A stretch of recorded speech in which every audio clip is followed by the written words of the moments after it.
സ്വർണം, crude oil, lithium ഉൾപ്പെടെയുള്ള പ്രകൃതി വിഭവങ്ങൾ യഥേഷ്ടമുള്ള സ്ഥലമാണ് പാകിസ്ഥാനിലെ ബലൂചിസ്ഥാൻ. ലോകത്തെ ഏറ്റവും വലിയ സ്വർണം, ചെമ്പ് ഖനികളിലൊന്നായ റേക്കോ ദിഗ് ബലൂചിസ്ഥാനിലാണ്. വൻകിട ഖനന കമ്പനികളെ നോട്ടമിടുന്ന ഖനി കൂടിയാണിത്.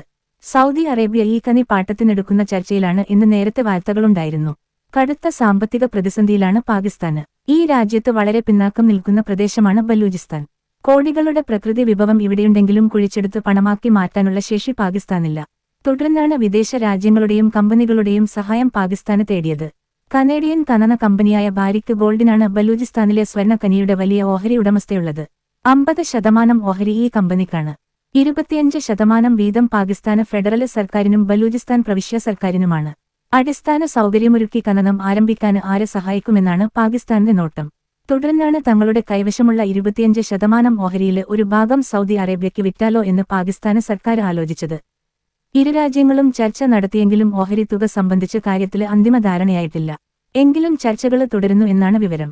ഇതിനിടെയാണ് അമേരിക്കയുടെ വരവ്. അമേരിക്ക റെഡിയാണ്, പാകിസ്ഥാനിലെ ഖനികളില് നിക്ഷേപം ഇറക്കാന് തയ്യാറാണ് എന്നാണ് അമേരിക്കൻ കമ്പനികൾ അറിയിച്ചിട്ടുള്ളത്. പാകിസ്ഥാന് സർക്കാർ തന്നെയാണ് ഇക്കാര്യം പരസ്യമാക്കിയത്.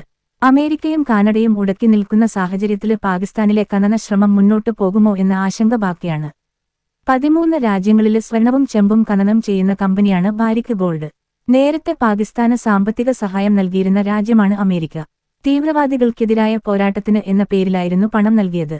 ഡൊണാൾഡ് ട്രംപ് ആദ്യ തവണ അധികാരത്തിലെത്തിയ വേളയിലാണ് ഈ സഹായം അവസാനിപ്പിച്ചത്.